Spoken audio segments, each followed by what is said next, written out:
વડોદરા જિલ્લા સહકારી સંઘની વર્ચસ્વની લડાઈમાં જિલ્લા ભાજપના મેન્ડેટના વિરોધમાં જઈને સહકારી અગ્રણીએ પોતાની પસંદગીના પ્રમુખની વરણી કરી હતી. વડોદરા જિલ્લા સહકારી સંઘ સંસ્થાના પ્રમુખ તરીકે પ્રવીણ મણિભાઈ પટેલ 35 વર્ષથી કાર્યરત હતા, જેઓ વિરુદ્ધ ભાજપના કેટલાક સહકારી અગ્રણીઓએ બાયો ચડાવી હતી અને તેમને સત્તા પરથી દૂર કરવા માટે લોબિંગ ચલાવ્યું હતું અને તેમની ઉમેદવારી રદ થાય તે માટે પણ પ્રયત્ન કર્યા હતા. જોકે 2 વિભાગમાંથી પ્રવીણભાઈ પટેલે ઉમેદવારી નોંધાવતા એક વિભાગની ઉમેદવારી રદ થયા બાદ પણ તેઓની દાવેદારી મજબૂત રહી હતી. ગત 19 સપ્ટેમ્બરે વડોદરા જિલ્લા સહકારી સંઘ ખાતે વિજેતા ઉમેદવારોની હાજરીમાં પ્રમુખ ઉપપ્રમુખની ચૂંટણી યોજાનાર હતી.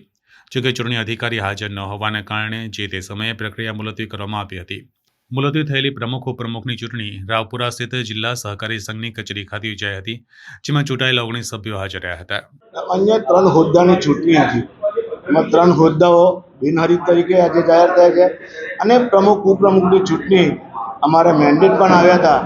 એમાં મેન્ડેટવાળાને 6 મત મળ્યા છે અને સામે ચાલુ પ્રમુખ તરીકે પ્રવીણભાઈ હોય એમને 13 મત મળ્યા હોય ત્યારે ખરેખર પાર્ટીના ઉમેદવારો હાર્યા છે એ બદલ હું પ્રમુખ તરીકે જવાબદારી લઉં છું. મતદાન પ્રક્રિયા પૂર્ણ કર્યા પછી પટેલ પ્રવીણભાઈ મણિભાઈને અધ્યક્ષ તરીકે 13 વોટ મળેલા, જેથી વિજેતા જાહેર કરેલ છે પટેલ પ્રવીણભાઈ મણિભાઈ. તે જ રીતે ઉપાધ્યક્ષ તરીકેની ચૂંટણીમાં 2 ઉમેદવારી પત્ર પટેલ શૈલેષભાઈ મનરભાઈ તથા પટેલ કૌશિકભાઈ મનરભાઈ તથા પટેલ ચંદ્રકાંતભાઈ પરસોત્તમભાઈ.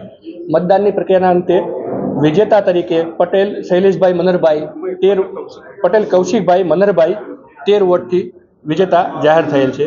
ત્યારબાદ અન્ય હોદ્દેદારો માનદ મંત્રી તરીકે પટેલ નિરંજનભાઈ વિઠ્ઠલભાઈ, માનદ સહમંત્રી તરીકે પટેલ રીતેશભાઈ સુરેશભાઈ તથા ગુજરાત રાજ્ય સહકારના પ્રતિનિધિ તરીકે અતુલભાઈ ચંદુભાઈ પટેલ, આ ત્રણેય બિનહરીફ તરીકે વિજેતા જાહેર થયેલ છે. સહમંત્રી તરીકે રીતેશભાઈ સુરેશભાઈ પટેલ અને ગુજરાત રાજ્ય સહકારી સંઘના પ્રતિનિધિ તરીકે અતુલભાઈ ચંદુભાઈ પટેલની વરણી કરવામાં આવેલી છે અને બધું સુખરૂપે સારી રીતે અને વ્યવસ્થિત રીતે સંચાલન કરી ડેપ્યુટી કલેક્ટરે કર્યું છે.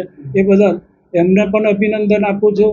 આપ મીડિયાના મિત્રોએ પણ ખૂબ સાથ સહકાર આપ્યો છે, અહીંયા હાજર રહ્યા છે. આપ સૌને પણ ખૂબ ખૂબ અભિનંદન.